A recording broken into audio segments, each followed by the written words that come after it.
happening. What's up, man? All right, so there were times where you guys all collectively had speed, and it was just so up and down of a season, right? I mean, Yeah. where do you guys even like try to start with the rule changes too, right? How do you target this season and trying to make it better?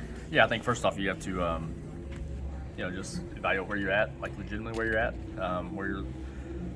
where your strong suits and weaknesses were. I think from that point, you try to pick a point and just work down that path. I think myself being in these cars for a year, kind of understanding, at least I think I understand kind of where we were struggling at and trying to figure out the process and why we were struggling within those reasons.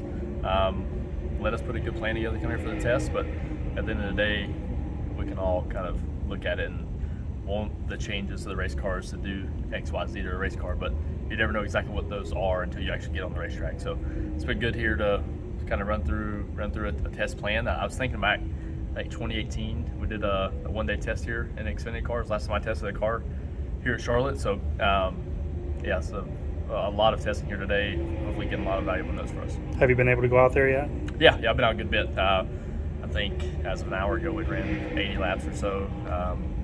We'll be surprised if I run another 200 before the end of tonight. Just, it's kind of falling in a good place. I feel like obviously if it's a little warmer, great, but it's going to let us work on our car in the sun. It's going to let us work on our car once the sun goes down. So, yeah, I look forward to just gathering the data between myself and Chandler, and hopefully be able to go back and digest everything that we took in. That is one thing. I feel like it's funny. Got here this morning, and the amount of engineers we have here for a test, I don't remember it being that way back years ago. So all the information that we're gathering, having smart individuals to go back and dissect it correctly and move forward correctly is key. So hopefully I think we brought the right people. Hopefully we can go digest and move forward the right way. Can you feel the package changes at all? Yes and no. I think this is probably the toughest place to test that. Something about, you can talk to guys that raced, from the whatever 70s on, whatever year it's been, since racing at Charlotte, trying to run here in the daytime, getting into 3 is always treacherous. So you really work in your car a lot through 1 and 2. If you find something that helps it in 3 and 4, well, I like to think that you're going to be able to use that everywhere you go. But it's really tough to get to the end of the racetrack. So it's allowed us to feel the changes, but in the grand scheme of things, you got to take it with a grain of salt and kind of use your racing smarts to what is what and try to figure out which way to go. What type of things are you guys trying to learn tonight when you run those laps? Yeah, I think it's more or less just a collection of, obviously the speed of the racetrack will change, understanding how the package changes with that pace pickup, with travels and whatnot. Obviously, all the data within our cars has been gathered over what they've been running for rear suspension, parts and pieces of the car. So just really having a good understanding of that and logging the data, because like I said, that's the only time that we get to do this. It's the first time we've done it forever, the only time we get to do it for a long time. So we'll make sure we have a good understanding of what's illegal. Chandler's been really, really fast today. I think he's like the second fastest lap thus far in the day. How impressed have you been by him? What's been some of your takeaways from just watching him drive and working with him? Yeah, Chandler's doing a great job. I think, he obviously had his success in the truck side, and actually him and I worked with, my Xfinity crew chief in 2017 and 18 at RCR was Danny Stockman, who was Chandler's crew chief on the truck side at KBM in the last couple of years. So I think a lot of the same terminology and things we're looking to feel and things that give us a certain feel, I think do translate. Obviously, a totally different vehicle from the truck to Xfinity car, but a race car and what we want to feel like are all similar once we understand what we want. I think he's doing a good job so far of understanding what he wants.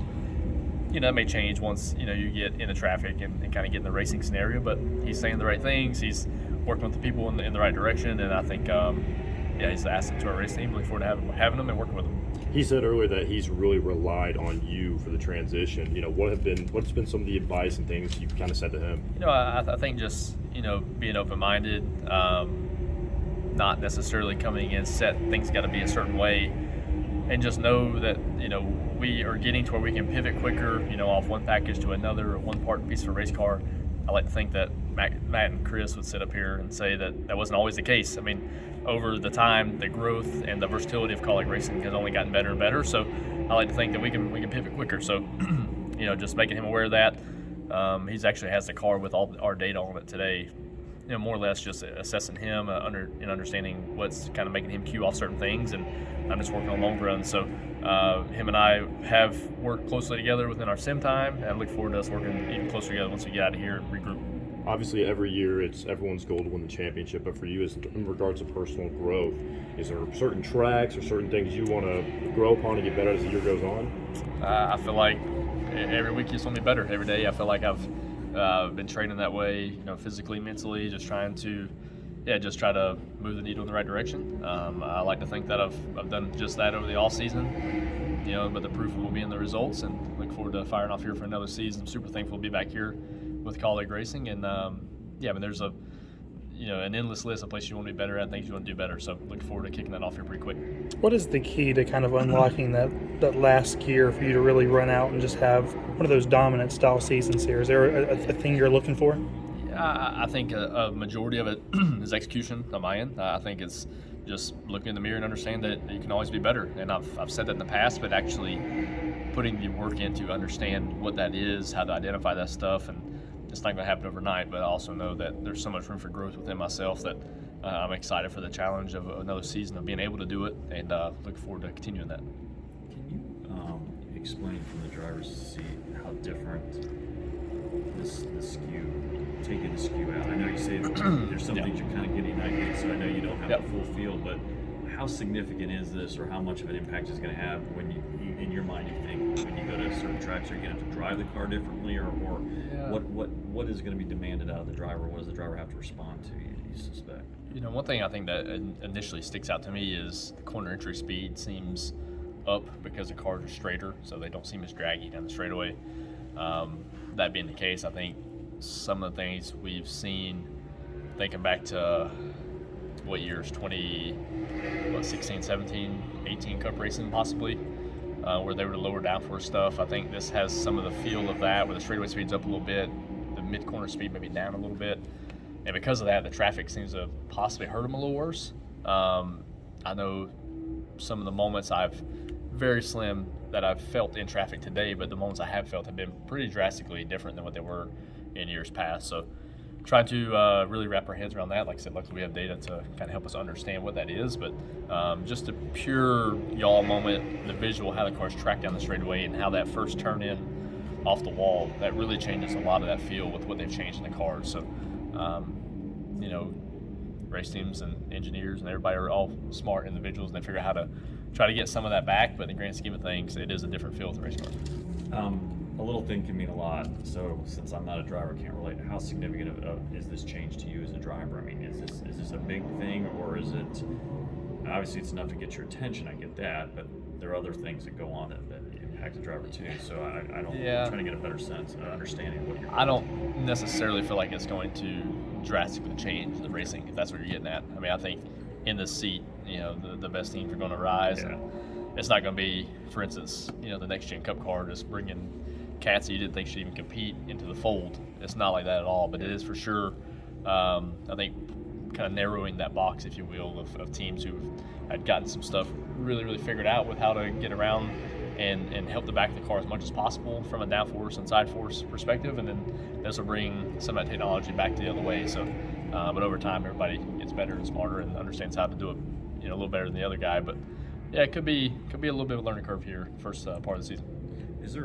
Are you looking at doing a select number of Cup races at all, or is it this year it's just all Xfinity all the time? I mean, the only thing I'm signed for is pure Xfinity. Matt Colleague could pick the phone up tonight and say, hey, come drive the third Cup car or whatever. But as of right now, that's just along for the ride. Just thankful to be on the ride with Matt Colleague and Chris Rice, and happy to be back. And if that call comes, I'll be ready. So will you look to do any other type of racing? You see more and more drivers kind of do some different things. I know you get a lot of sim time, but sim we'll talk about, there's still nothing like seat time, no matter what your experience level is. Yeah, there's definitely, in my opinion, nothing quite like raw seat time. I've actually, last year I ran a micro sprint race or two. Been doing some of that testing over the off season, kind of just trying to resharpen the axe a little different way, and that's probably more or less what I'll be doing. I would love to go back and super late model race and visit friends and fans down in the deep south around Pensacola, Mobile, and those places. But what I've been told, cost and things that drive that narrative right now, anybody knows my career knows how I did it, and the folks I was able to do it with, but it also came down to having to be super hands-on, and in order for me to be 100% dedicated to my job here at Colleague Racing, I can't do it that way. So If I can't do it that way, and it costs $50,000 to go run a super late model race, so that don't make much sense to me. Who knows? Maybe one day the tides will turn and we'll get back the other way. Are you enthusiastic though about some of the things that are happening to that discipline this year? I am. National Series. Yeah, I think that's a huge deal, man. And like I said, again, once anybody that followed my super late model path, Jeff Foltz was a huge mentor of mine. Guys that grew up racing in those days of All Pro and ASA and so on and so forth. And this has a lot of that feel to it, especially with the tracks and the series working together to help kind of have a uniformed, I would say, championship in a way. That's what it seems like, and man, that's a great thing for all racers. Because then you got the addition of Rodney and Dale and was it Jeff and Kevin, Justin. Yeah, exactly. Justin Marks. That was a huge deal. Those guys are racers. They understand what it takes and what it also takes from the racers, with the cost being what it is. So those guys do everything they can to get the tide turned the right direction, and it's be a lot of fun for short track racing in the years ahead.